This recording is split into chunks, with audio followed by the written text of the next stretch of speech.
আমি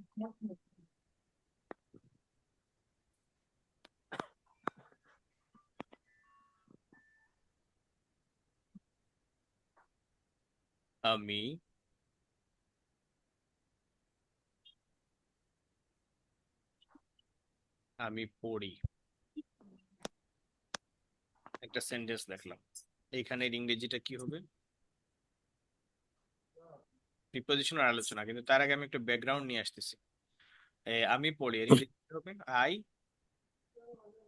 I read, তাই না? কথা বলতে পারেন ওর সাথে।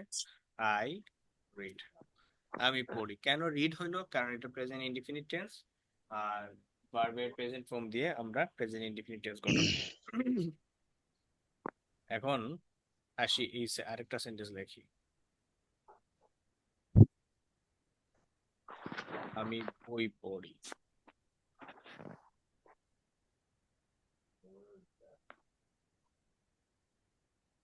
আমি বই পড়ি, হ্যাঁ। তাহলে এটার ইংরেজি কি? I I read read book. I read book. I read books. বলেন তো, বুক নাকি বুকস নাকি এ বুক? A book. আমি একটি বই পড়ি। A book. I read a book. আমি বই পড়ি। এ বুক নাকি বুকস? A book. Books হবে। I read নাকি বুক? book. তিনটা I option. read a book. প্রথমটাই মনে হচ্ছে। এখন আমি বলি, ইন জেনারেল আমরা যখন কথা বলি তখন ওটা স্পেসিফিক করে ইংরেজিতে বলা লাগে না। আমি বই পড়ি, ইটস ওকে। কিন্তু ইংরেজিতে মোটামুটি আপনি হয়তো এ বলবেন অথবা প্লুরাল করতে হবে। আই রিড আ বুক অথবা আই রিড বুকস। যদি কেউ বলে যে আই রিড বুক, তাহলে কথাটা অ্যাকুরেট হবে। ভাই মাইক্রোফোনটা একটু সামনে নেন আর কি, কথা একদম স্লো আসতেছে।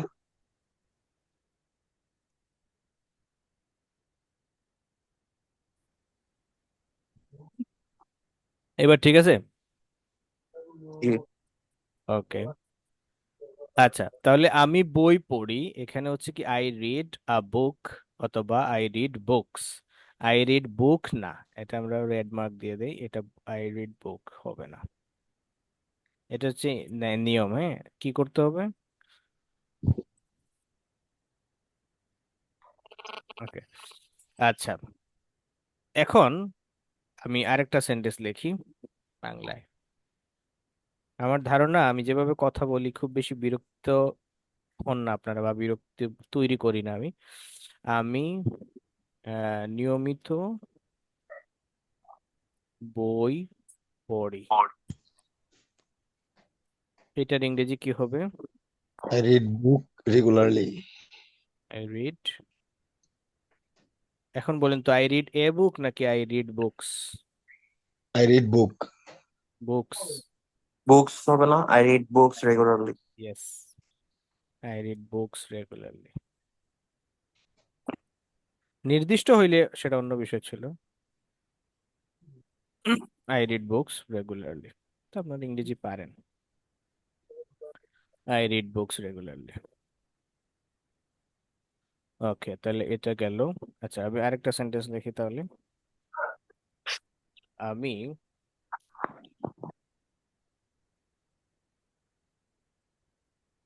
বিভিন্ন বিষয়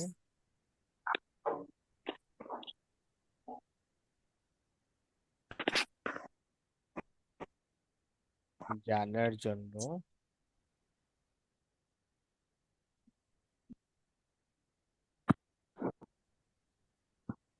লাইব্রেরিতে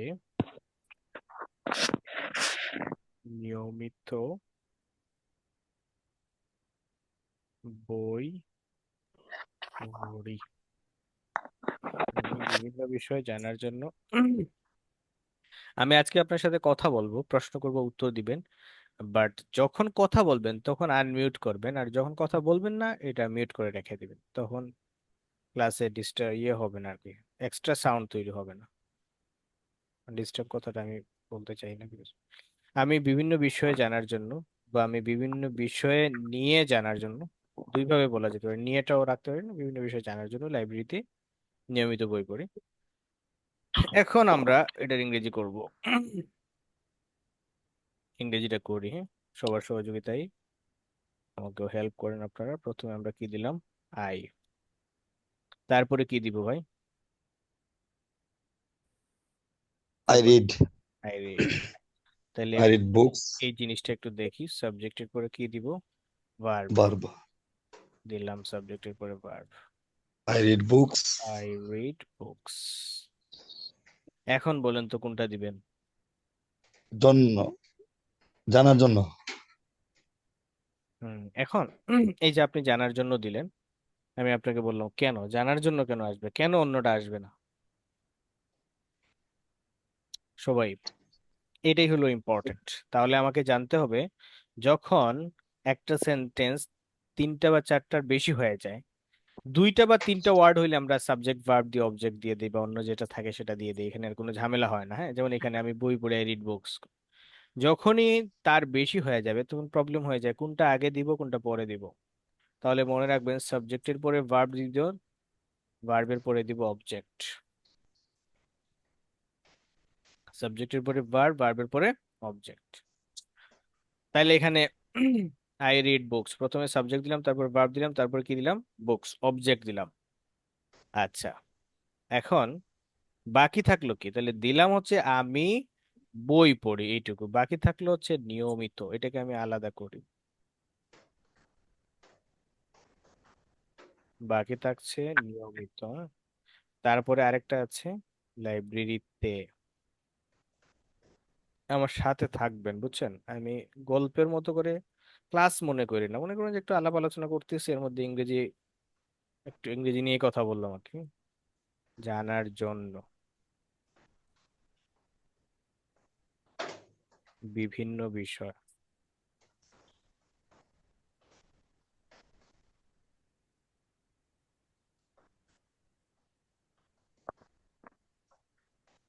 হুম। এখানে দেখেন কয়েকটা অংশ আমি আলাদা করছি। তাহলে এটাকে আরেকটা কালার দিয়ে দিই, তাহলে আমরা সেন্টেন্সের বিভিন্ন অংশ ক্লিয়ার হয়ে গেলাম। ওকে, থাকলো পড়ি, এটারও একটা কালার দিই, দেখি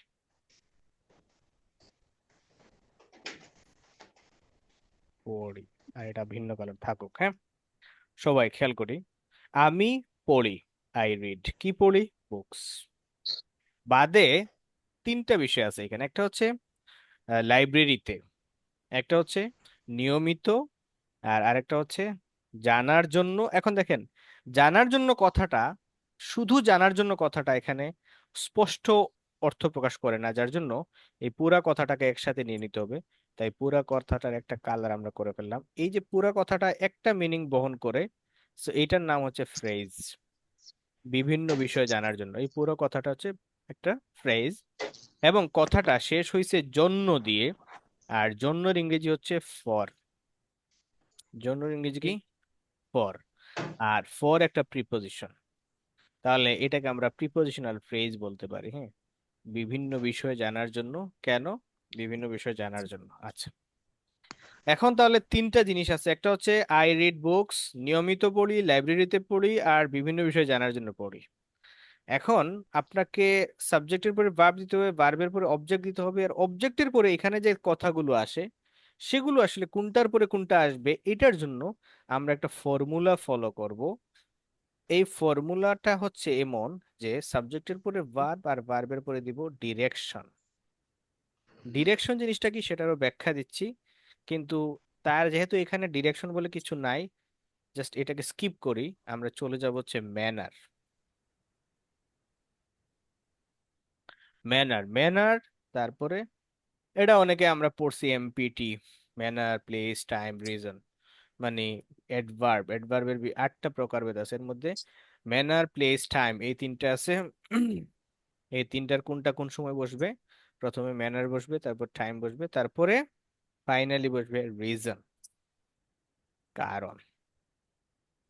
এখন আমি এটার যদি আরো ব্যাখ্যা দিই, তাহলে ম্যানার আমি যদি উপর নিচ নিয়ে আসি, তাহলে আমরা একটু ব্যাখ্যা দিতে পারবো।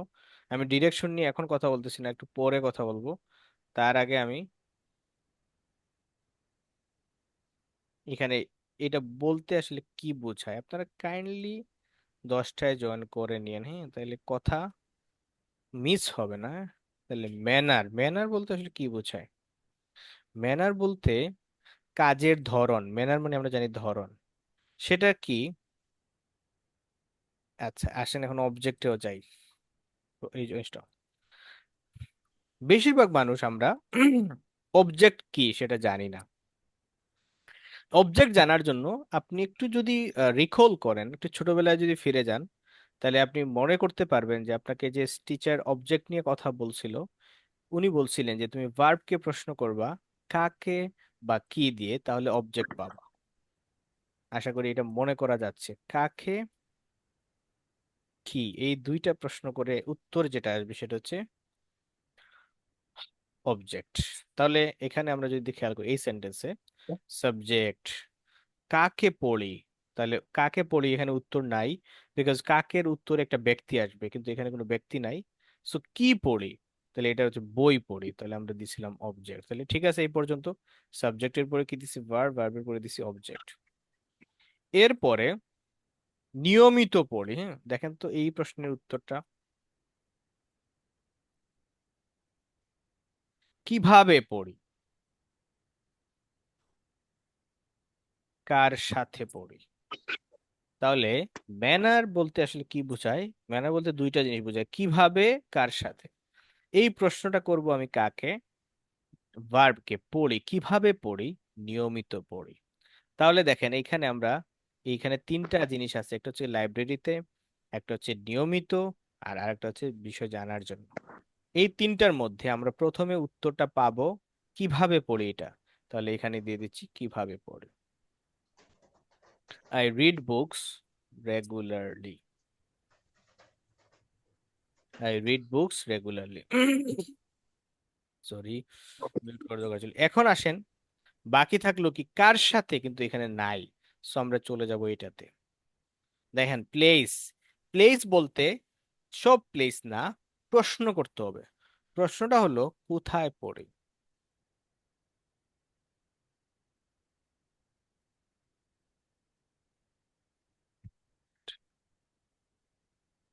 প্রশ্নটা হলো কোথায়। এখন দেখেন আপনি বলেন কোনটা আগে বলবেন, বিভিন্ন বিষয় জানার জন্য নাকি লাইব্রেরিতে, কোনটা আগে বলবেন? লাইব্রেরিতে। লাইব্রেরিতে, ইয়েস। তাহলে এট লাইব্রেরি, লাইব্রেরির আগে এট বসে।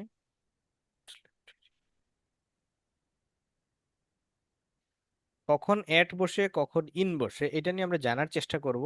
তবে এটাকে খুব সিরিয়াসলি নিব না, কারণ এটা অনেক সময় ইন্টারচেঞ্জেবলি আমরা ব্যবহার করে ফেলবো। এটা অনেক সময় যেটা ভুল মনে হয় সেটা ভুল নাও হইতে পারে। তাহলে I read books regularly at library. আহ বাকি থাকলো কি বিভিন্ন বিষয় জানার জন্য। জন্য মানে হচ্ছে ফর, জানার জন্য। জন্যর সাথে সরাসরি সম্পর্ক হচ্ছে জানার, তো ফরের সাথে সরাসরি দিয়ে দিব ন। এখন, এখন হলো ফর, আপনারা যদি ইংরেজি চর্চা করেন আপনারা দেখবেন যে ফর নো হয় না, ফর নোয়িং হয়। কেন হয় সেটা বলতেছি। ফর নোয়িং ডিফারেন্ট, বিভিন্ন বিষয়, ভেরিয়াস ইস্যুস, ডিফারেন্ট ইস্যুস। সুন্দর। তাহলে I read books regularly at library for knowing various issues.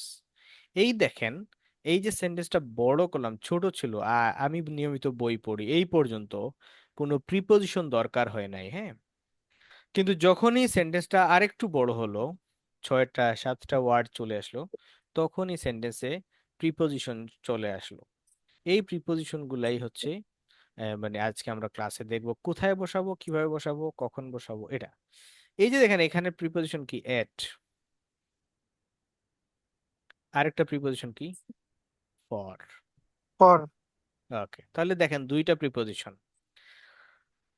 এখন কেন তাইলে ভার্বে এই যে নো এর সাথে আইএনজি হইলো, জানার ইংরেজি তো নো, কিন্তু ফর নোয়িং হইলো কেন?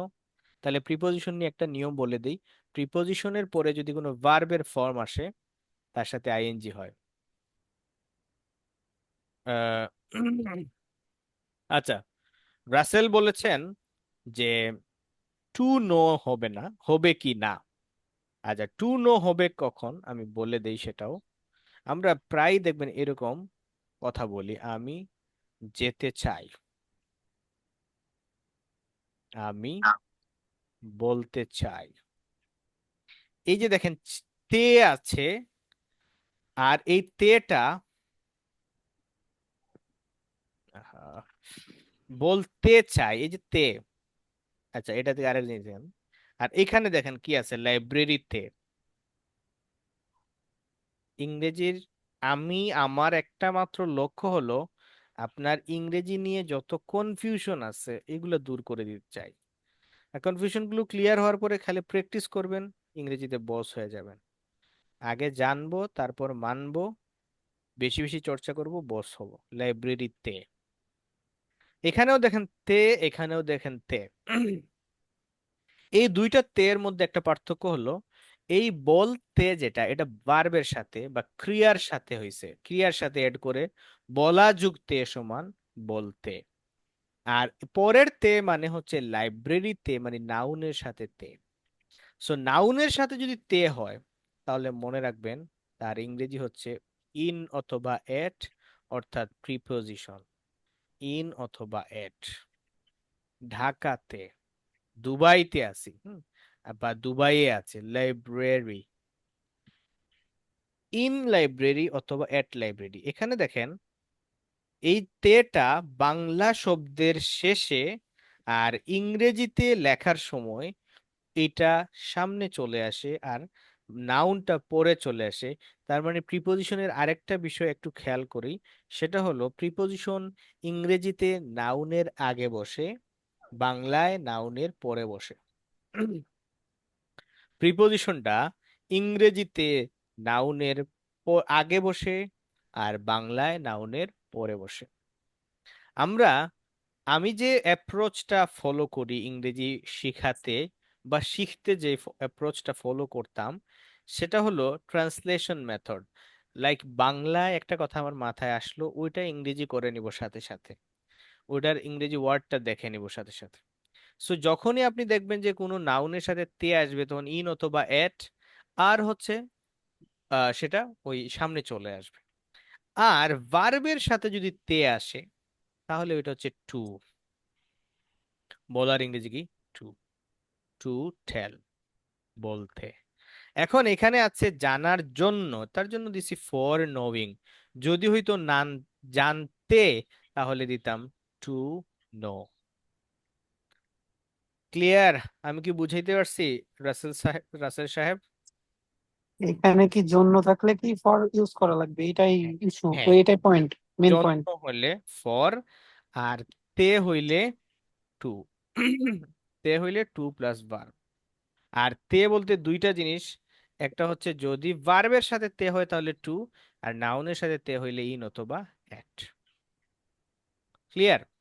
এখন কথা হচ্ছে, আমি বিভিন্ন বিষয় জানতে লাইব্রেরিতে নিয়মিত বই পড়ি, আর বিভিন্ন বিষয় জানার জন্য লাইব্রেরিতে নিয়মিত বই পড়ি। এই দুইটার মধ্যে পার্থক্য কি? এই দুইটার মধ্যে পার্থক্য কিছুই না। পার্থক্য হচ্ছে বলার ধরনটা ভিন্ন। এটা হচ্ছে একটা ভাষার আরেকটি গুরুত্বপূর্ণ বৈশিষ্ট্য, যে একটা ভাষায় বিভিন্ন শব্দ থাকে, একই কথা বলার জন্য অনেক শব্দ থাকে। সে অর্থও বলা, টেল অর্থও বলা, স্পিক অর্থ কথা বলা, টক অর্থ কথা বলা, ডিসকাস অর্থ কথা বলা, আবার ডিসকাস অর্থ আলোচনা করা। এই হইলো বিষয়। স্পিক অর্থ আলোচনা করা, টক অর্থ আলোচনা করা। তো এই বিষয়টা আমি বোঝাতে আশা করি সক্ষম হয়েছে। এখন আমি আসলে ট্রেডিশনাল মেথডে না গিয়ে জাস্ট একটু মানে আমার নিজের মতো করে একটু আপনার সাথে গল্প করলাম, যে বোঝানোর চেষ্টা করলাম যে আসলে প্রিপোজিশন জিনিসটা কি। প্রিপোজিশন হলো একটা সেন্টেন্স বড় করার জন্য, সেন্টেন্সের অন্যান্য অংশ যেগুলা, ওগুলো বিচ্ছিন্ন অবস্থায় যদি থাকে, সেটাকে কানেক্ট করার জন্য কিছু ওয়ার্ড আছে ইংরেজিতে, যেগুলো প্রিপোজিশন বলে, নাউনের আগে বসে। বাংলায় এগুলো আমরা বিভক্তি হিসেবে চিনি। যেমন আমি একটা বাক্য বলি, আপনি দেখেন। আমি ঢাকায় বাস করি। আমি ঢাকায় বাস করি। দেখেন এখানে এই যে অন্তস্থ ওটা যদি তুলে দেই, তাহলে সেন্টেন্সটা আর সুন্দর হচ্ছে না বা কমপ্লিট হচ্ছে না। আমি ঢাকা বাস করি, এটা কোনো মানে পরিপূর্ণ বাক্য হয় না। তো এখানে দেখেন, আমি বাস করি, আই লিভ, আর তারপরে আছে কি ঢাকা। এখন এই যে দুইটা, আই লিভ, আমি বাস করি, এটা একটা সেন্টেন্সের একটা অংশ, আর আরেকটা অংশ হচ্ছে ঢাকা। এই দুইটার মধ্যে কানেক্ট করে দিব যে সে হচ্ছে প্রিপোজিশন। তাহলে প্রিপোজিশন আসলে কি? প্রিপোজিশন হলো ইংরেজি ভাষায় কিছু শব্দ আছে যেগুলো নাউন, কত তাড়াতাড়ি বাবা তার কথাই ওইদিকে খবর বেশি যেগুলো হচ্ছে নাউনের আগে বসবে। প্রিপোজিশন কি? প্রিপোজিশন হলো কিছু শব্দ যেগুলো নাউনের আগে বসবে, আর তার কাজ হবে সেন্টেন্সের অন্য অংশের সাথে সম্পর্ক স্থাপন করে দিবে। হ্যাঁ, সরি, গলাটা একটু ঠান্ডা পড়তেছে, আবার এসি চলতেছে এই জন্য। আমি বাস করি ঢাকায়, এই দুইটা অংশকে একসাথে করে দেওয়ার জন্য প্রিপোজিশনের অবতারণা। এখন এরকম সিচুয়েশন বাংলা ভাষায় কতটুকু আছে, কতটা আছে? আমি বলবো জাস্ট 50টার মতো সিচুয়েশন আছে। এই 50টা মানে প্রিপোজিশন যদি আপনি শিখে নেন, বা এখানে আসলে আরো কম আসলে, তাহলে আপনি এই ধাপ মানে এই জায়গায় আপনি আর আটকাবেন না। এখন সেন্টেন্স আর বড়, যত বড়ই হোক, তাহলে আমাকে কি শিখতে হবে? দেখেন, বিরক্ত হইলে আমাকে বলবেন যে ভাই ভাল লাগতেছে না, তখন আমি একটু চেষ্টা করব একটু এটার মধ্যে স্পাইস নিয়ে আসার। বাট আমি চাচ্ছি যে আপনি আমাদের কথা শুনতেছেন, আমি বলতেছি, এটাই এখানে থাকুক, এরকমই থাকুক। তো যেটা একটা বাক্য আমি লিখি, হ্যাঁ, একটা বড় বাক্য লিখি যেটা আমি প্রত্যেক স্টুডেন্টকে পড়াই বা দেখাই আসলে। রহিম গতকাল তার মাকে হাসপাতালে ভর্তি করার জন্য, কিছু বানানে এদিক সেদিক হোক সমস্যা নাই, বাংলায় এটা মেনে নিব, ভর্তি করার জন্য হাসপাতালের বারান্দায়, হাসপাতালের সুযোগ সুবিধা, হইল না,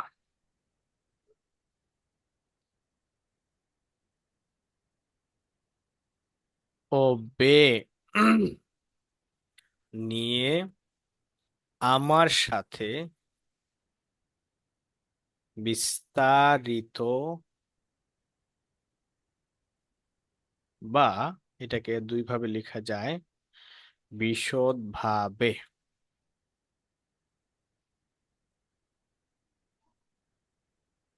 কথা বলেছিল।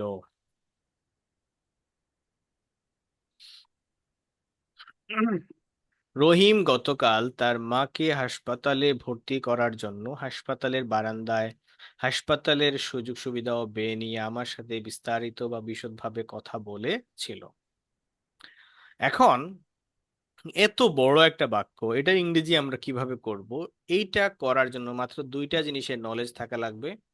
সেটা হচ্ছে এই যে স্ট্রাকচারটা আপনাকে দিলাম, কোনটার পরে কোনটা, এটাকে আমি যদি সংক্ষেপে একটা স্ট্রাকচার দেই, তাহলে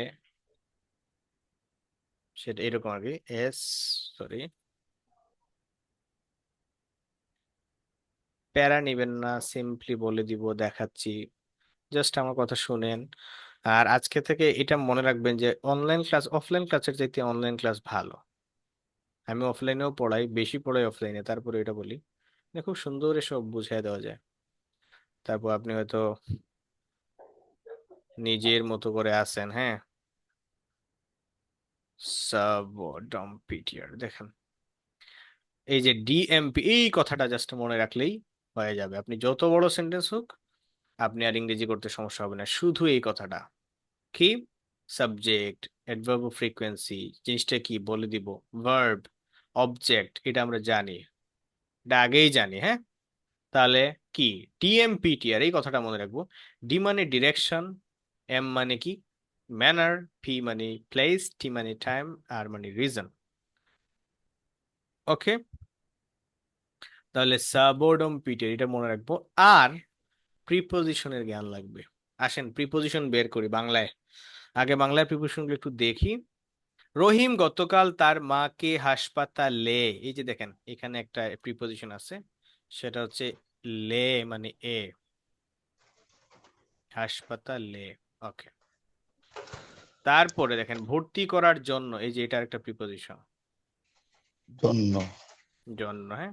জন্য হাসপাতালের, এই যে একটা প্রিপোজিশন র, এই বারান্দায় স্থল, প্রিপোজিশন, হ্যাঁ।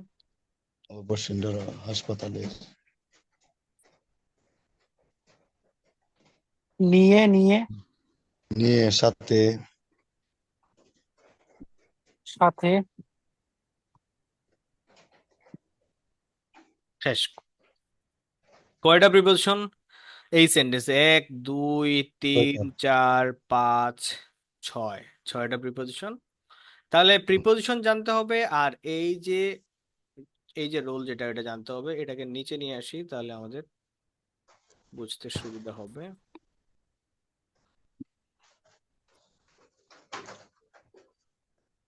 তাহলে এটা জানতে হবে। ওকে, মাথা ঠান্ডা রাখেন, দেখেন, আশা করি ভালো লাগবে। এখন আমরা এটা ইংরেজি করি, হ্যাঁ। প্রথমে কি দিব? সাবজেক্ট রহিম, রহিম, অ্যাডমিট, রহিম। এখন আসেন ভার্ব কোনটা।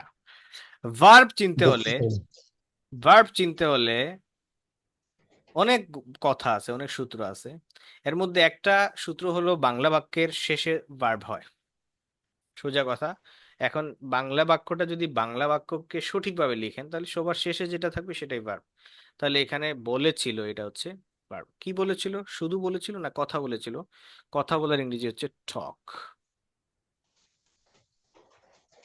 আচ্ছা ভাই, এখানে ভর্তি করানো করার হইলো না কেন? এখন বলেন ভর্তি করার জন্য, এটা আপনার কাছে যদি ভার্ব মনে হয়, তাহলে উম আপনার শুধু এটা আপনার যে বক্তব্য এমন না, অনেকেরই বক্তব্য এমন হইতে পারে। তাহলে আমি একটু বলে দিই ভার্ব চিনবেন কিভাবে। ভার্ব হইলো একটা সেন্টেন্সে একটাই মেইন ভার্ব থাকবে বা ফাইনিট ভার্ব থাকে। ভার্ব হলো ওইটাই যেটা দিয়ে সেন্টেন্সটা কমপ্লিট হয়। বাংলায় তো শেষে বলি, কিন্তু এটার মানে কমপ্লিট হয় না। কমপ্লিট হয় মানে কি দেখেন, আমি আপনাকে এটা উঠায় দেই। ভর্তি করাটা কিন্তু ভার্ব ছিল। কখন ছিল? প্রত্যেকটা পার্ট অফ স্পিচ, মনে রাখবেন, নাউন, অ্যাডজেক্টিভ, ভার্ব, অ্যাডভার্ব, এগুলা তাদের যে জন্মগত একটা পরিচয় আছে, আর সেন্টেন্সে আসার পরে তার অনেক সময় পরিচয় পরিবর্তন হয়ে যায়। এটাকে ইংরেজিতে বলে form unit, function unit. Form মানে গঠনগত একটা পরিচয় আছে, যেমন এই যে ভর্তি করা, এটা একটা গঠনগত ভাবে এটা ভার্ব, কিন্তু এই সেন্টেন্সে সে আর ভার্ব নাই। এটা মনে রাখবেন। কেন নাই আমি এই জায়গায় আসার পরে বলতেছি। বাট তাহলে এই যে কথা বলেছিল, এটা আমি একটু মুছে দেই আপনার কাছে।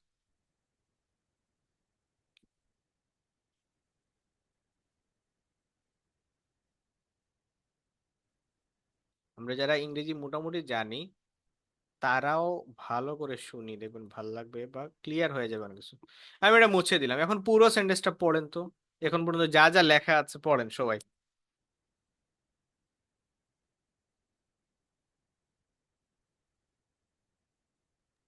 এখানে তো মানে ওই যে আপনার ভার্ব লাস্টের ওই কথা বলতে এসেছিল, ওইটা না থাকার কারণে মানে আপনার এই বাক্যটাই টোটাল কেমন কেমন যেন লাগতেছে আর কি, ভাইয়া, মানে মানে, অপূর্ণ।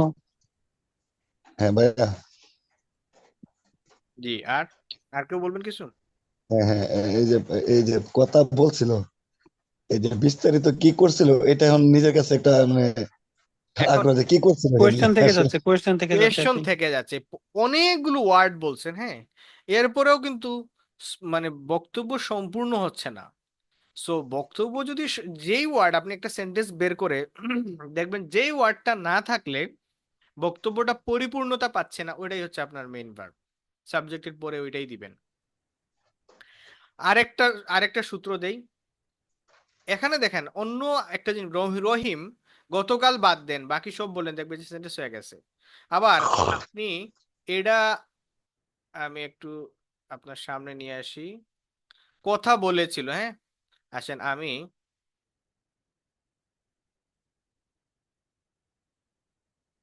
দেখেন অন্য সকল সেন্টেন্স, সকল ওয়ার্ড, সকল ওয়ার্ড আমি মুছে দিলাম, শুধু এটা রেখেছি রহিম কথা বলেছিল, সেন্টেন্স হয়ে গেছে। তো এটা হচ্ছে অ্যাকচুয়ালি একটা সেন্টেন্সের সাবজেক্ট প্লাস ভার্ব, এই দুইটা জিনিস মাস্ট থাকা লাগবে। আর যদি অন্য কিছু থাকে ফাইন, না থাকলেও ফাইন। তাহলে ভার্ব কি? ভার্ব হচ্ছে একটা সেন্টেন্সের রহিম যেই শব্দ দিয়ে সেন্টেন্সটা পরিপূর্ণতা পায়, এটাই হলো মেইন ভার্ব বা প্রিন্সিপাল ভার্ব। ওকে, না না সরি, প্রিন্সিপাল ভার্ব না, প্রিন্সিপাল ভার্ব অন্য জিনিস, মেইন ভার্ব বা ফাইনিট ভার্ব। আচ্ছা, আরেকটা সূত্র অ্যাপ্লাই করবেন ভার্ব চিনার জন্য, যেই শব্দের মধ্যে সময়ের আইডিয়াটা আছে সেটা ভার্ব। অর্থাৎ বাকিগুলোতে কোনো সময়ের আইডিয়া পাবেন না, কিন্তু কথা বলেছিল বললেই আপনি বুঝবেন ঘটনাটা অতীতে ঘটেছে বা ঘটেছিল। তাহলে সময়ের আইডিয়াটা যেখানে পাবেন সেটাই হচ্ছে মেইন ভার্ব বা ফাইনিট ভার্ব। তাহলে একটা সেন্টেন্সের পরে সাবজেক্টের পরে আমরা কি দিব? ভার্বের ভার্ব দিব। আর এই ভার্বটা দেওয়ার সময় টেন্স খেয়াল করব, যদি প্রেজেন্টে হয় প্রেজেন্ট ফর্ম, পাস্টে হইলে পাস্ট ফর্ম। এখানে দেখা যাচ্ছে ফার্স্টে, এই জন্য আমরা ফার্স্ট দিলাম first first indefinite. First indefinite তো ভাই এটা। ইয়েস। এরপরে যদি অনেক বেশি কথাবার্তা থাকে, আপনি চলে আসবেন এই নিয়মে, সেটা কি? অবজেক্ট দিবেন। কথা বলেছিল, কি কথা বলেছিল, কাকে, প্রথম প্রশ্ন হচ্ছে কাকে কথা বলেছিল, হয় নাই। আচ্ছা দেখেন, তারপরে আমি আপনাদেরকে একটু দেই সময়, কাকে কথা বলেছিল এর হিজ ইংরেজি, মাদার। এখানে একটু কনফিউশন তৈরি হবে, আপনি বলেন কাকে কথা বলেছিল। এখানে তো এখানে কি কোনো উত্তর পাওয়া যায়? দেখেন কাকে কথা বলেছিল, অবজেক্ট তো নাই এখানে তাহলে। এখানে অবজেক্ট নাই। নাই। কি কথা বলেছিল? কথা বলেছিল ভর্তি করার জন্য। না, কি আর কথা বলেছিল? সুযোগ সুবিধা ও হুম, ব্যয় নিয়ে। হুম, এই yes, এখানে একটা নিয়ে কথাটা আছে, এখানে সরাসরি ওইভাবে অবজেক্ট নাই আসলে, বাট কি কথা বলেছিল বা কি নিয়ে কথা বলেছিল এখানে আমরা দিয়ে দিব। ওই কি, কি কথা বলেছিল, তো এখন এখানে পাবেন, দেখেন কি কথা বলেছিল, হাসপাতালের সুযোগ সুবিধা ও ব্যয় নিয়ে কথা বলেছিল। নিয়ে মানে হচ্ছে হাসপাতালের সুযোগ সুবিধা ও ব্যয় সম্পর্কে কথা বলেছিল। তাহলে নিয়ের ইংরেজি কি এখানে? অ্যাবাউট। তাহলে Rahim talked about, Rahim talked about. এখন আসেন প্রিপোজিশনের ব্যবহারটা। প্রিপোজিশনটা কোথায় বসবে দেখেন, এখানে আছে হাসপাতালের সুযোগ সুবিধা ও ব্যয় নিয়ে, নিয়ে দিয়ে দিছি, দেখেন শুরু করছি এখান থেকে, নিয়ে থেকে। এই নিয়ের সাথে কি হবে? ব্যয় ও সুযোগ সুবিধা, তারপরে আসবে তারপরে আসবে হাসপাতাল, উল্টা দিক থেকে আসবে। প্রিপোজিশন যতক্ষণ ততক্ষণ পরেরটা আগে আগেরটা পরে, এটা খেয়াল রাখবেন। তাহলে আমরা অ্যাবাউট, সুযোগ সুবিধা ও ব্যয়, সুযোগ সুবিধার ইংরেজি জানেন? অ্যাডভান্টেজ, না, অ্যাডভান্টেজ মানে হচ্ছে ফ্যাসিলিটিস। সুবিধা, ফ্যাসিলিটিস। ফ্যাসিলিটিস। অ্যাডভান্টেজ মানে হচ্ছে একটা জিনিস, মানে অ্যাডভান্টেজ মানে হচ্ছে অন্যের চাইতে ভালো অবস্থান বুঝে আর কি, মানে এটা কম্পারেটিভ একটা ওয়ার্ড, সুবিধা। আর সুযোগের ইংরেজি হচ্ছে অপরচুনিটি, সুযোগ সুবিধার ইংরেজি হচ্ছে ফ্যাসিলিটিস। এখানে অ্যাডভান্টেজ দিলে কি কোনো ক্ষতি হবে ভাই হ্যাঁ ক্ষতি ফ্যাসিলিটিস হবে, এর বদলে? ক্ষতি হবে, ক্ষতি হবে অবশ্যই। অ্যাডভান্টেজ, অ্যাডভান্টেজটাকে আমি বুঝাই দিতেছি। মনে করেন আপনি ঢাকা মেডিকেলেও ভর্তি হওয়া এবং পিজিতে ভর্তি হওয়া নিয়ে কথা ভাবতেছেন, হ্যাঁ। তখন আপনি বলবেন যে, আমি বললাম যে তুমি এতে যাও, পিজিতে যাও, সেখানে গেলে একটু অ্যাডভান্টেজ পাবে, কারণ পিজির মানে যে ডাক্তারের সাথে যে ডিপার্টমেন্টে তুমি ভর্তি হবা, ওই ডিপার্টমেন্টের যে চেয়ারম্যান উনি আমার পরিচিত। এটা হচ্ছে অ্যাডভান্টেজ, মানে হচ্ছে এক্সট্রা কিছু, হ্যাঁ। স্বাভাবিক মানে হচ্ছে ফ্যাসিলিটিস। আর ওইখান থেকে কম্পেয়ার করে একটু বেশি কিছু পাওয়াকে বলা হয় অ্যাডভান্টেজ। যেমন বাংলাদেশ ক্রিকেট টিম যদি সাউথ আফ্রিকাতে খেলতে যায়, দেখবেন সাউথ আফ্রিকা কিন্তু একটা আলাদা বেনিফিট পাবে, ওটা হচ্ছে অ্যাডভান্টেজ, ওটাকে বলে বেনিফিট সিনোনিম। আর নর্মাল ফেসিলিটিস মানে মানে আমাদের বাংলাদেশ টিমের জন্য যেভাবে ড্রেসিং রুম আলাদা আছে, ওদের জন্য আছে। বাংলাদেশ টিমের জন্য যেমন আরো অনেক সুযোগ সুবিধা আছে, ওদের জন্য আছে। এটা হচ্ছে ফ্যাসিলিটিস 50-50। অ্যাডভান্টেজ মানে একটু, কেউ একটু বেশি কেউ একটু কম, এরকম সিচুয়েশন। বুঝতে পারছি, বাট ঢাকা মেডিকেলেও যাবো না, পিজিতেও যাবো না। চলে যাব সোজা সিঙ্গাপুরে। হ্যাঁ, তাহলে Rahim talked about facilities and expenses. হ্যাঁ, ওকে। বাকি থাকলো কি হাসপাতালের। পৃথিবীর যে প্রান্তে পাবেন নাউনের সাথে। Of hospital. Of, yes, of hospital.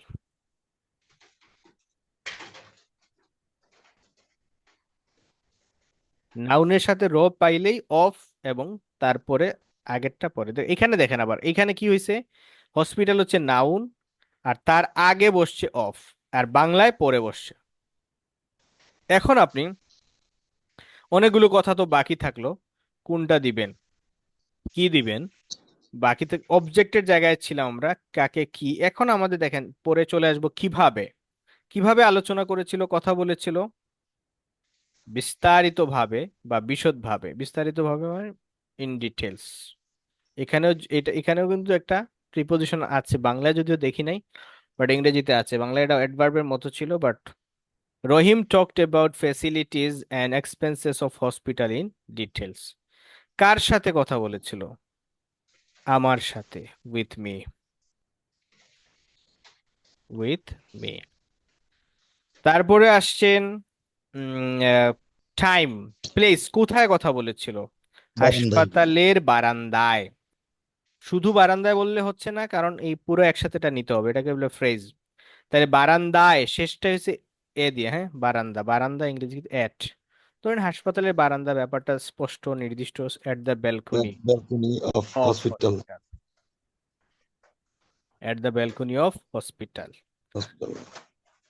কখন আলোচনা করেছিল? গতকাল, স্টাডি। ইয়েস্টারডে। কেন আলোচনা করেছিল? যে রিজন। For for admit. হ্যাঁ, তার মাকে হাসপাতালে ভর্তি করার জন্য।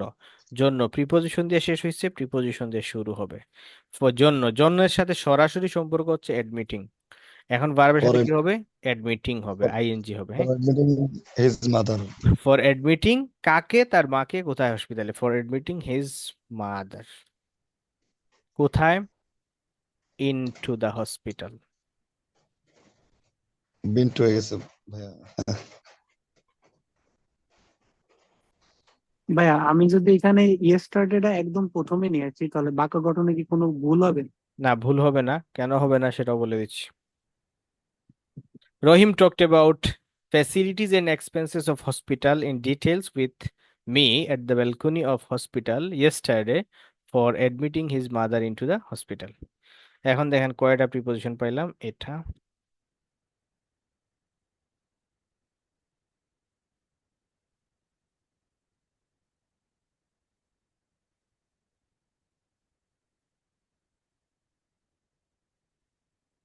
প্রিপোজিশন উইথ, প্রিপোজিশন এট, পর। In, for. এখন একটা বলছিলাম যে ভর্তি করা কেন ভার্ব না, সেটা বলি। আপনি প্রিপোজিশন নিয়ে আলোচনা আছি, সো আমি সব আলোচনাকে প্রিপোজিশন কেন্দ্রিকই করব। হ্যাঁ, প্রিপোজিশন প্লাস নাউন, এটাই হলো নিয়ম। এখন দেখেন এটা হচ্ছে ফর, আর ফরের পরে কি বসছে?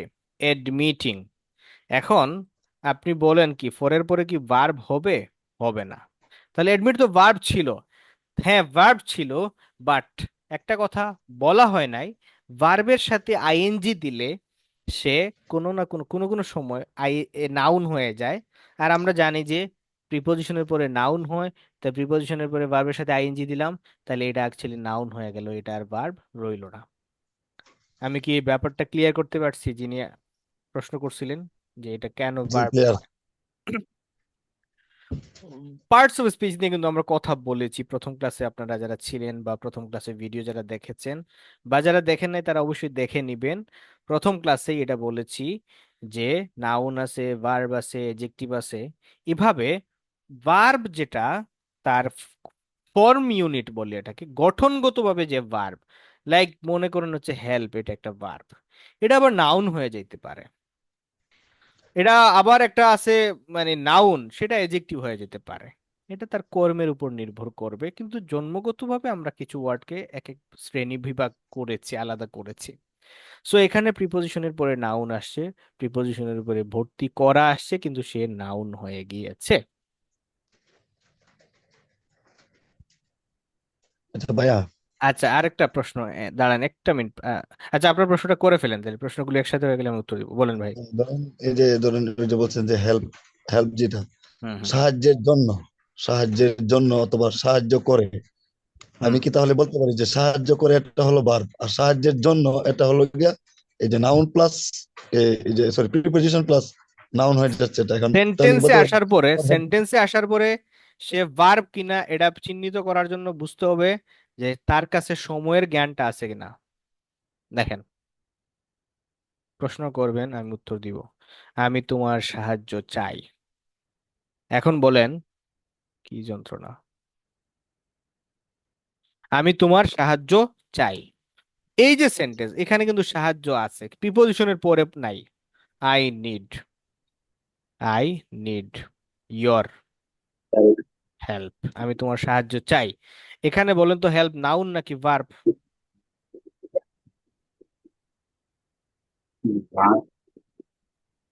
এখানে help noun. Noun, noun, noun, noun. কেন? কারণ চাওয়ার বিকজ তার সাথে সময়ের কোনো সম্পর্ক নাই। আমি সাহায্য চাই, চাইটাতে সময় আছে, চাই মানে বর্তমান। এখন আমি যদি বলি আমি সাধারণত মানুষকে সাহায্য করি, আমি আমি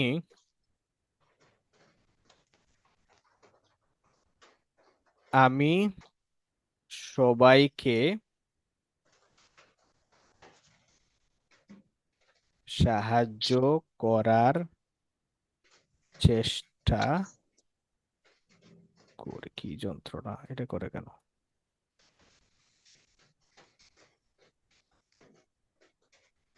না, সাহায্য করার চেষ্টা করি না, সাহায্য করি, চেষ্টা করিতে গেলে আবার এটা নাউন হয়ে যাবে। ওকে, এখানে এই সাহায্যটা, এই আই হেল্প সাহায্যটা ভার্ব, ইউ। এইটা হচ্ছে এটা হচ্ছে ভার্ব। কিভাবে? সাহায্য করি বলতে বুঝাচ্ছে ইনডেফিনিট, মানে ইন জেনারেল, আমি নর্মালি সাহায্য করি, মানে অলওয়েজ যে ঘটনাটা ঘটে, অভ্যাস, বা I help everyone. I help everyone, I help everyone, I help everyone. ভাইয়া, জি ভাই। এই যে উপরের যে সেন্টেন্সটা যে আমি তোমার সাহায্য চাই, এবং নিচের সেন্টেন্স আমি সবাইকে সাহায্য করি, হুম। ওইটা আমি ইংরেজি করতে পারতেছি, দুইটাই বুঝতেছি, কিন্তু ওই যে বারবার যা বলতেছেন যে এই যে সময়ের যে জ্ঞানটা এখানে টাকা লাগবে, কিন্তু এটা আসলে মাথায় ঢুকতেছে না আসলে। আচ্ছা, মানে আচ্ছা, কেউ আমাকে বলেন তো, আমি তোমার সাহায্য, আমি যদি আপনাকে বলি সাহায্য, এইটাতে আপনি কি বুঝতেছেন? মানে এটা কি অতীত নাকি বর্তমান না ভবিষ্যৎ? সাহায্য, আমি সাহায্য এটা কিছু বুঝতে পারতেছি না এটা। আমি সাহায্য বলি না, আমি বলছি সাহায্য, কিছু কোনো আইডিয়া নাই টেন্সের। চাই, তাহলে কি বুঝায়? চাই মানে বর্তমান। বর্তমান থাকছে। এই তো, তাহলে তাহলে এই সাহায্যের মধ্যে এই এই আইডিয়াটা ছিল না, বর্তমান নাকি অতীত নাকি ভবিষ্যৎ, তার মানে সে ভার্ব না। কিন্তু আমি চাইর মধ্যে এই এই আইডিয়াটা আছে, সেন্সটা আছে, সেটা ভার্ব। আবার আমি সবাইকে সাহায্য করি। ধন্যবাদ ভাই, ধন্যবাদ। ক্লিয়ার, ক্লিয়ার হয়েছেন? এই দেখেন, ক্লিয়ার। এখানে সাহায্য আগুন করি, আগুন বরাবর ক্লিয়ার হয়েছে এবার। আমি সাহায্য করি, এইটা এখন দিয়ে আসলে কি ভাইয়া কখন। এতক্ষণ এই যে সময়ের ব্যাপারটা একটু পর পর মানে মাথার উপর দিয়ে যায়, এখন একবার ব্রেন দিয়ে ঢুকছে, আচ্ছা এটা আচ্ছা, হচ্ছে। ঠিক আছে, ওকে, ঠিক আছে। হুম। এটা জরুরি, হ্যাঁ জরুরি কেন? হয়তো এই সেন্টেন্সের জন্য জরুরি না, বা বা আমরা যারা বুঝতেছি যে এটা তো ভার্ব, তাদের জন্য এটা জরুরি। কেন আমি এটাকে ভার্ব বলতেছি, আমাকে যদি কেউ প্রশ্ন করে এটাকে কেন ভার্ব বলতেছি, আর ভর্তি করার জন্য, এটার মধ্যেও তো অ্যাকশনের একটা আইডিয়া আছে, বাট এটা সেন্টেন্সে কিন্তু আর তার ওই ভার্ব ফর্মে নাই, সে এখন আইডিয়া ফর্মে চলে আসছে। কি জন্য? কেন? ভর্তি করার জন্য। বুঝছেন? কি হলো বিষয়? আচ্ছা, সময় নিয়ে আমি আরেকটু বলি যে একটা সেন্টেন্সে একটাই ভার্ব থাকে। যত বড় সেন্টেন্স হোক, যত ছোট সেন্টেন্স হোক, একটা সেন্টেন্স মানে একটা ভার্ব। এখন সেই ভার্বটা দুই তিনটা ওয়ার্ড আপনার ভার্ব মনে হয় যদি, তখন দেখবেন যে কোন ওয়ার্ড দিয়ে কথাটা সম্পূর্ণ হলো সেটা হচ্ছে ভার্ব। এক এক নাম্বার পয়েন্ট। দুই নাম্বার পয়েন্ট হলো কোন ওয়ার্ড বললে বর্তমান, অতীত, ভবিষ্যৎ এইরকম একটা জ্ঞান পাওয়া যায়, এরকম একটা আইডিয়া পাওয়া যায়, সেটা হচ্ছে ভার্ব।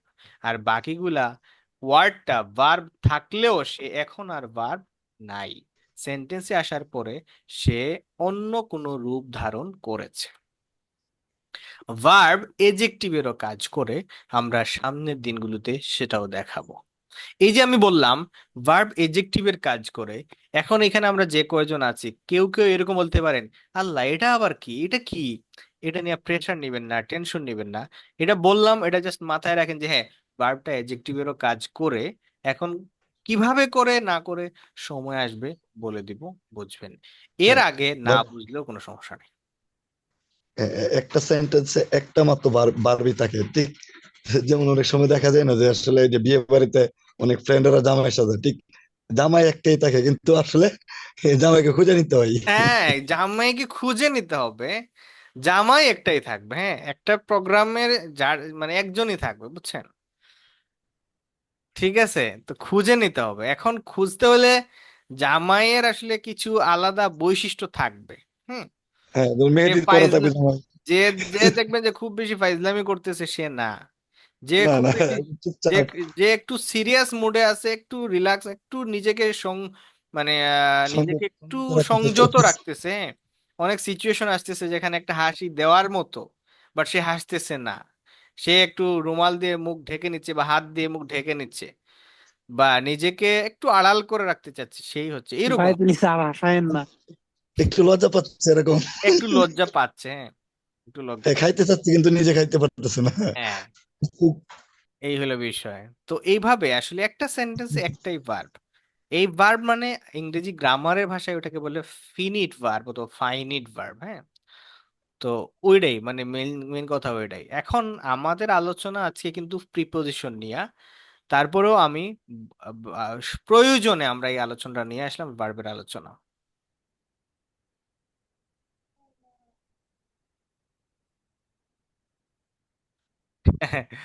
ঠিক আছে, এখন আমরা আমাদের মূল আলোচনায় ব্যাক করি, হ্যাঁ। প্রিপোজিশন জিনিসটা কি?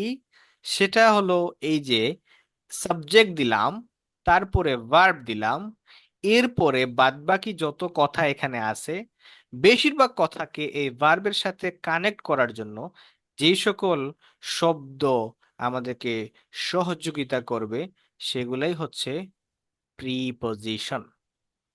প্রিপোজিশন এবং কনজাংশনের মধ্যে একটা মিল আছে, তবে আবার অমিলও আছে। মিলটা কি? মিলটা হচ্ছে প্রিপোজিশন এবং কনজাংশন দুইটাই কানেক্ট করার জন্য কাজ করে। প্রিপোজিশন আর কনজাংশনের মধ্যে অমিল হলো আমরা যেখানে কনজাংশন থাকবে তার আগে এবং পরে একই জাতীয় বিষয় থাকবে। যেমন ধরেন এন, এটা একটা কনজাংশন, তার আগে দেখেন একটা নাউন, তার আগে কি একটা নাউন, তার পরে কি একটা নাউন। তাহলে প্রিপোজিশনে কনজাংশনের আগে নাউন যদি থাকে পরে নাউন থাকবে, আগে যদি ভার্ব থাকে পরে ভার্ব থাকবে, আগে যদি অ্যাডভার্ব থাকে পরে অ্যাডভার্ব থাকবে। কিভাবে একটু বলে দেই। He speaks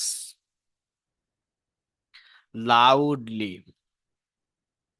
and clearly.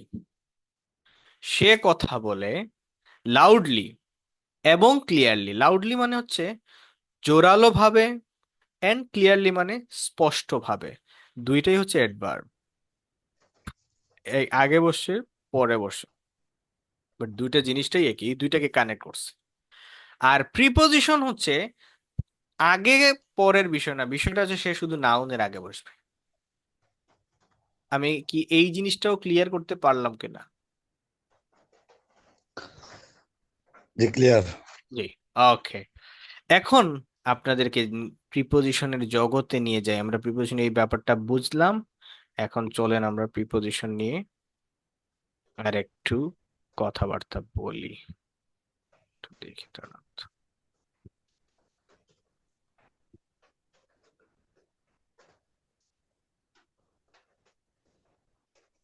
কথা শুনে না কেন?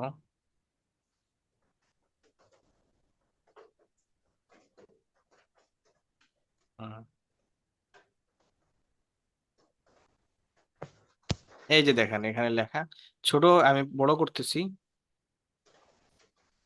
এই যে দুইটা পেজ, জাস্ট এই দুইটা পেজ যদি আপনি পড়ে নেন বুঝে বুঝে, তাহলে আপনি প্রিপোজিশন নিয়ে আপনার ক্লিয়ার আইডিয়া হয়ে যাবে। এই দুইটা পেজ পিডিএফ করে দেওয়া যায় না ভাই? হ্যাঁ দিব দিব, অবশ্যই দিব, আজকে দিব। এটা পিডিএফ ফাইল আছে, আমি দিয়ে দিচ্ছি। এখন আমি বড় করি, দেখেন প্রিপোজিশনটা কি করতেছে। এখানে অবশ্য বাংলাটা নাই, বাংলাটা সহ আমি দিয়ে দিব আপনাদেরকে। এই দেখেন অফ, তার কি কি অর্থ দিতে পারে, র এবং এর। র আর এর কি জিনিস, আই লাইক, আমি পছন্দ করি, the flower of Bangladesh, Bangladesh এর ফুল। এভাবে আমাদের হচ্ছে অফ আছে, O double F, off. Off মানে হচ্ছে হতে, থেকে, দূরে, বন্ধ। She is off to Canada next week, সে কানাডা যাচ্ছে নেক্সট উইকে। এটার একটু ব্যাখ্যা দেই। অফ টু কানাডা, অনেক সময় দেখবেন যে ফ্লাইট আছে, হ্যাঁ, ওই অনেকে কিন্তু চেক ইন দেয় যে অফ টু ঢাকা। অফ অর্থ তো থেকে, তাহলে অফ টু ঢাকা মানে এখানে কিন্তু এরকম একটা জিনিস উজ্জ্বল থাকে, of Sylhet to Canada. Of Sylhet to Canada মানে হলো সিলেট থেকে টু কানাডা, কিন্তু এটা উজ্জ্বল থাকে। আমরা অফ মানে আই এম অফ মানে আমি গেলাম। মনে করেন এখানে আমরা ক্লাস নিতেছি, ক্লাস শেষ, আমি বলছিলাম আই এম অফ মানে হচ্ছে আমি চলে গেছি। কোথায় গেলাম, আই এম অফ টু মানে মাই মাই রেস্টরুম, আমার রেস্টরুমে চলে যাচ্ছে। টাচ টাচ ডাউন টু এর মিনিংটা কি আসে? বুঝি নাই। Touch down to. একটু লিখবেন, মানে আমি ক্লিয়ার বুঝতেছি না কি, কোন ওয়ার্ডটা বলছে, একটু চ্যাট বক্সে লেখেন।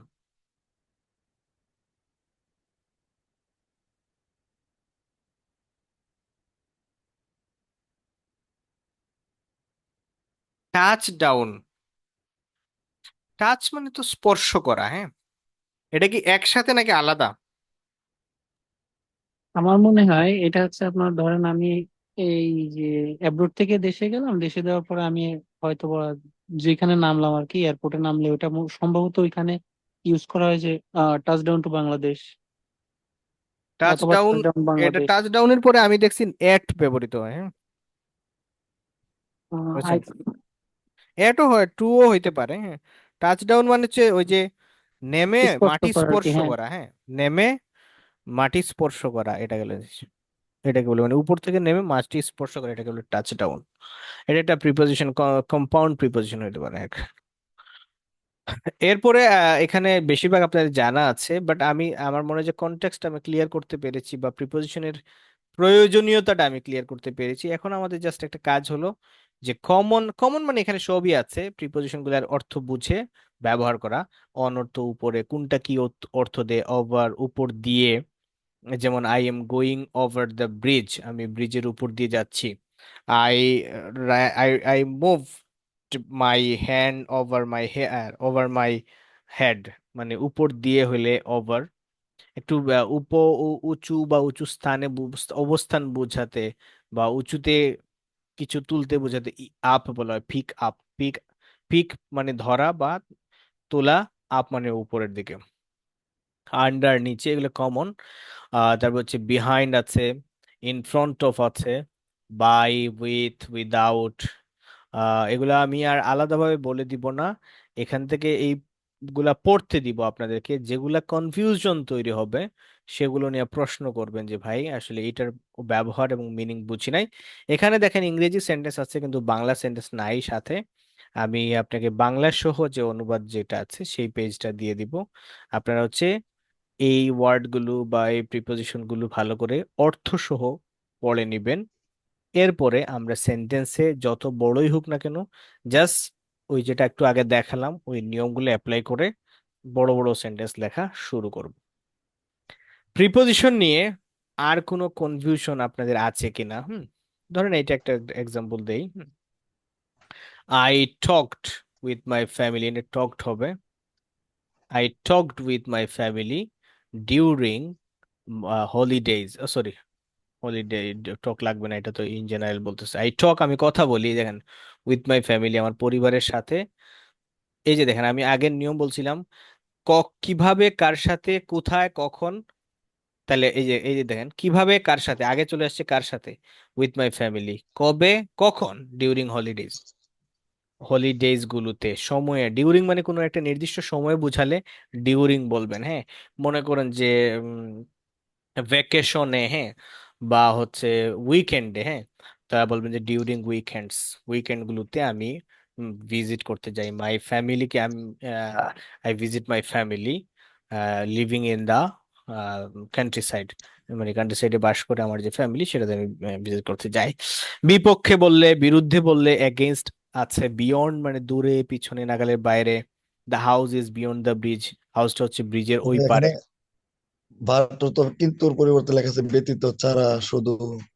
হ্যাঁ, বাট একটু আগে বলছিলাম যে কনজাংশন এবং প্রিপোজিশন। হ্যাঁ, বাট একটা কনজাংশন, কিন্তু কোনো কোনো সময় সে প্রিপোজিশন হিসেবে ব্যবহৃত হয়। বাট হচ্ছে আচ্ছা ডিরেকশনটাও বলে দিচ্ছি। আর বাট হচ্ছে কোনো কোনো সময় প্রিপোজিশন হিসেবে ব্যবহৃত হয়। প্রিপোজিশন হইলে ছাড়া, মানে উইদাউট এর সিনোনিম বলে, যে এভরিবডি কেম সবাই এসেছে, বাট রহিম, রহিম ছাড়া সবাই এসেছিল। এই যে নিচে দেখেন এক্সেপ্ট ব্যতীত ছাড়া, IELTS guide is open everyday except Friday, Friday ছাড়া প্রতিদিনই এটা ওপেন আছে। সো এইভাবে এখন আর আমি ওইটা যাচ্ছি না, এটা তো আমি দিয়ে দিব, আপনারা হচ্ছে নিজেরা পড়বেন। হাইলাইটার একটা কিনে নেবেন, প্রিপোজিশন পড়ার জন্য সুবিধা হলো হাইলাইটার, প্রিপোজিশনের অর্থটা আর সে সেন্টেন্সের কোথায় বসতেছে, বসে কোন কাজটা করতেছে, এটা লিখবেন, পড়বেন, প্র্যাকটিস করবেন, তাহলে কাজ হয়ে যাবে। একটা জিনিস মনে রাখবেন যে যে কোনো জিনিস জানা খুব কঠিন না, কিন্তু ধরে রাখা কঠিন। হ্যাঁ, যে কোনো জিনিসই।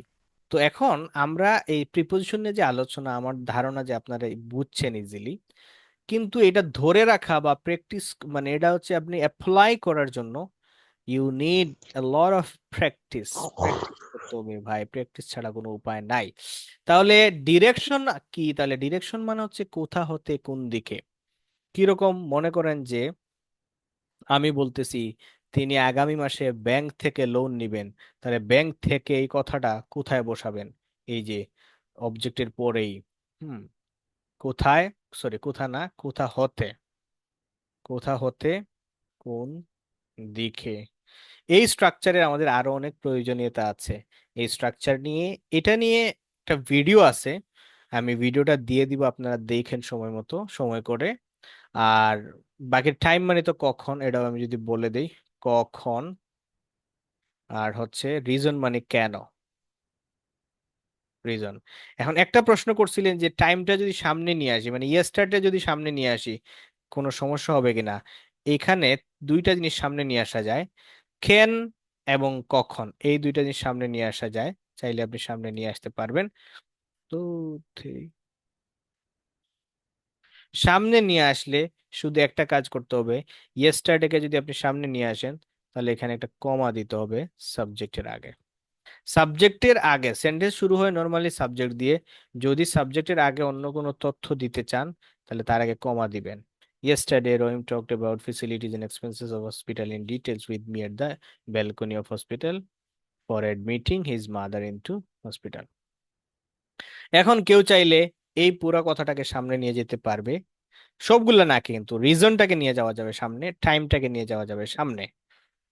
তো এটা সামনে নিলে আপনি কমা দিতে পারেন, কমা দিতে হবে, এটাও করতে পারেন কমা।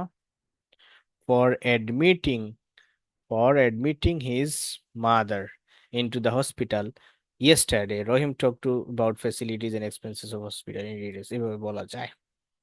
পরে দিলে তো ক্যাপিটাল লেটার করতে হবে।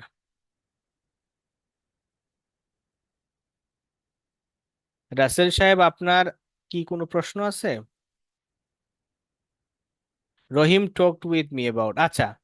ও, একটা প্রশ্ন ছিল রহিম টকড উইথ মি অ্যাবাউট, এটা সব সময় এইভাবে হবে না, বাট এই জায়গায় হয়ে যাবে, হ্যাঁ। এখানে রহিম টকড উইথ মি, এটা এখানে হবে কিন্তু সব সময় হবে না। সেন্টেন্সটা অনেক কমপ্লেক্স হয়ে যায় না ওই রকমের ইয়া করলে? উইথ মি আগে দিলে। না না না, রহিম টক উইথ মি অ্যাবাউট ওইখান থেকে দিলে পরে আপনি পুরোটা আর কি মিলাই দেখেন, ইংলিশটা মিলাইলে অনেকটা কমপ্লেক্স লাগে আর কি, অনেকটা কঠিন লাগে। আমি যেভাবে লিখছি ওইটা নাকি আপনি যেভাবে বলতেছেন এটা? না না, ওই যে রাসেল ভাইয়া যেটা বললো। হ্যাঁ। না ধরেন, হ্যাঁ এটা অবশ্যই, কারণ নিয়ম অনুযায়ী তো এইভাবে হবে না, কিন্তু কোনো কোনো ক্ষেত্রে একটু এদিক সেদিক করা যায়, বুঝছেন।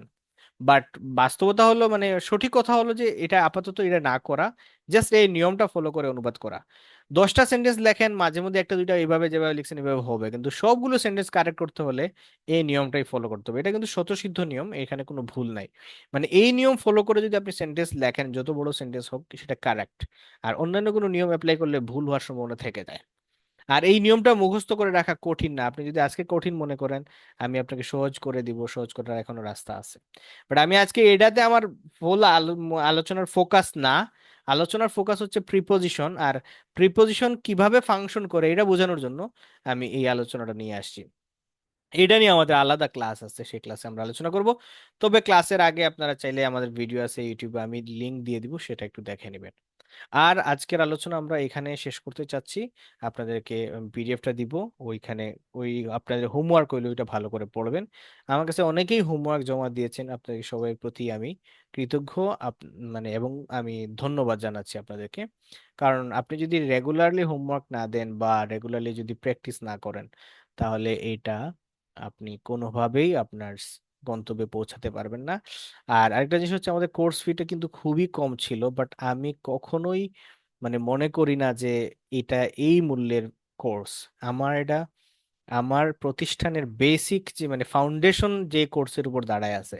আমরা আইএলস পড়াই, কিন্তু অ্যাকচুয়ালি আমি বেশি স্টুডেন্ট পড়াই যাদের বেসিক উইক, তাদেরকে নিয়ে কাজ করি, এবং অনেক সাকসেস পেয়েছি যারা জিরো থেকে মোটামুটি আইএলস এ 6, 6.5, 7 পর্যন্ত রেকর্ড আছে। সো আমার কথাগুলো ফলো করেন, প্র্যাকটিস করেন, ইনশাআল্লাহ ভালো কিছু হবে। আমাদের ক্লাসের আলোচনাগুলো ধাপে ধাপে মানে সমৃদ্ধ হবে, পাশাপাশি একটু ডিফিকাল্টি লেভেলটা আমরা আস্তে আস্তে বাড়বে, মানে আমরা আস্তে আস্তে কঠিন বিষয়গুলোও ধরবো। কিন্তু কঠিন বিষয়গুলো রপ্ত করতে হলে আগের সহজ বিষয়গুলো ভালো করে ক্লিয়ারলি বুঝে নিতে হবে। আমি রেকর্ডিংটা অফ করে দিচ্ছি, রেকর্ডিং এর বাইরে যদি কোনো কথাবার্তা থাকে আমরা সেটা করব। 1-2 মিনিট আপনার কাছ থেকে শুনবো, যদি কোনো প্রশ্ন